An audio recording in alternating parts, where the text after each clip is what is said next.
me up. I'll be right in. And I've started that show. They had shot the presentation already. They had done all of the stunt work. And they had built a couple of cars. They got 3 cars from Pontiac. And they did one really beautiful car with a dash in that, in one real nice car, and one stunt car.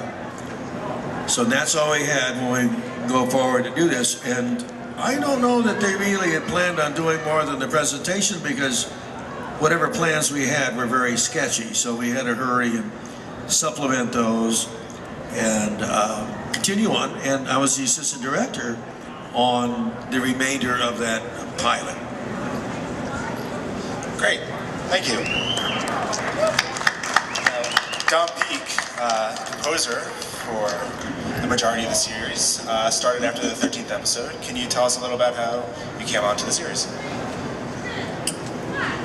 Well, Ron Martinez was sitting at his house getting these phone calls about the people that didn't want to come back to his shows. I was scoring movies for television, and I was doing an NBC movie called I Desire, which was a vampire movie, and the writer of the movie was Robert Foster. And in 1968 I had won a championship as a sports car racing driver, and I love cars. I'm a California kid. So Robert Foster called me and he said, "Hey Don, I just got a call. We're going to do a show at Universal." And I said, "What's it about?" And he said, "Cars." And I said, "Great, I'll be there." So I showed up at Universal. They had done 12 episodes. And I think Stu did number 13. Stu Phillips did the theme. And I came in and took over the show. And I did 77 shows over the next 3.5 years. I orchestrated, I conducted, I played the guitar on the sound-alike songs. And it was amazing. It was wonderful. We had a big orchestra. We had about 45 musicians. We had synthesizer players. We had 6 different keyboard players. And we were just doing the stuff, having a good time, making songs. Catherine sang on Whitebird. So we had a great time. And that's that. Excellent. James, you were the stunt double for Michael, for David Hasselhoff. Any interesting stories you can tell? Any dangerous things you've broken, memories you can share? Well, doubling David was not so easy because, first of all, David says, when I first met him was on the pilot, and Dave Cass, who was kind of the assistant coordinator on the pilot, brought me in to double David and to do the physical stuff, not the car stuff, because Bundy and all the stuff, Richard Washington was doing the blind driving and worked and all. But anyway, I met David, and the first thing David looked at was my butt. And I said, "What's going on?" He said, "I want to make sure your butt is skinny as mine and your legs look like mine, because that's where you really look like me when you run." And then he looked at my head. Then he looked at my hair and he said, "It's got to be longer, we got to curl it, and we got to make it dark."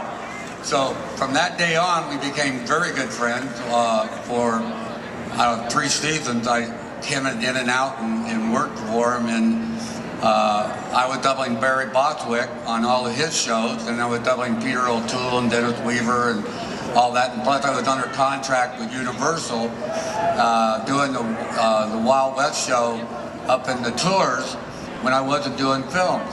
And so I had the best of the world. And to tell you a little story, when Warner Brothers was done doing Gun Fu, the person who was in charge of production was Mr. Martinez.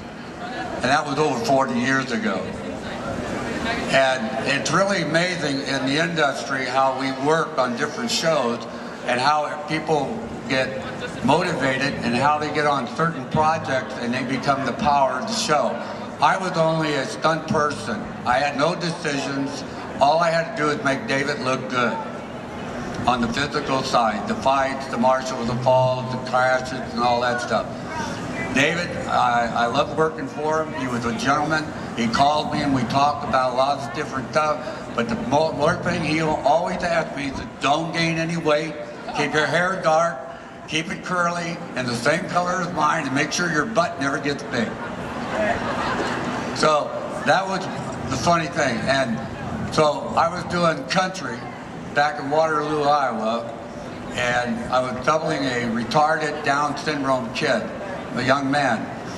And the house that this kid lived in, Waterloo, was all retarded people of all different ages. Their #1 show was Knight Rider. And when they found out I was doubling David, they came by busloads from Waterloo on our location and wanted to talk to me about David. So I got on the phone and I called David. And I said, David, and told him the story about the #1 show at this retarded Down syndrome house where all these people lived at.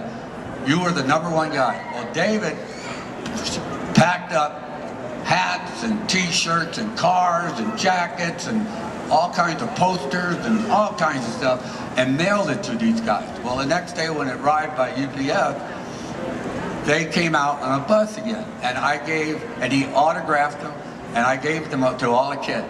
That was the greatest Christmas, and this was in the middle of the winter time in Waterloo, Iowa, in the worst period of history in Waterloo, because they were losing farms right and left there. And that's the type of person David was. He was always there for the young kids and the retarded and the handicapped and stuff, not for PR's sake, but what he really liked. And that's what I always enjoyed about David. If you have any questions, please be free to ask, and if I can answer them, I will. If not, we'll get Jack Gill up here. All right, thank you. Thank you. Don? I want to, sorry. He said something about blind driving, and I want you to understand. Would you mind explaining? Okay, in back of the car in the driver's seat, they rigged the seat where a man would sit down and put his arms in, and they would dress it up with the color of the material of the seat, and he would put his hands up from behind the seat. You would see no person sitting in the seat. His legs were straight out underneath the seat of it, which were the throttle and the brake, etc. Well, because Rich Washington is about the same size as Jack Gill, and David has got real long legs. Okay, so it was hard for a blind driver like Rich Washington or Jack Gill, or who did the blind driving throughout the series, to hit the pedals. Because when David jumped in, he had to have room because his legs wouldn't fit under the steering. So they had to modify the brakes and the gas pedal so their legs would get there. But what happened, there was a hood behind the seat that covered. They cut an area up on top where he could visually see out through the seat and steer the car to whatever direction, slide it, crash it, do whatever it wanted. And that looked like Kit was there with nobody inside the car. Thank you for explaining that.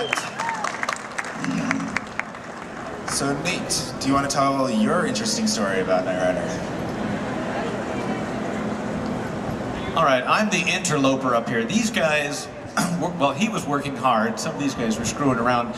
I was working at Universal Studios. It was a great time to be there because they were making, they just finished Battlestar Galactica, the good one. No, the old one. They just finished Battlestar Galactica. Knight Rider was doing, Airwolf showed up, Murder, She Wrote. But the back lot, everything was going on constantly. And I had come out of college and was going into television production. And one of my first gigs was as a tour guide at Universal Studios. And we got to do a lot of odd things. Raise your hand if you maybe have talked to me. The Knight Rider car that was out on display, and you got to go in and talk to Kit. Raise your hand. Okay. A little round of applause for those. I actually met, will it make it?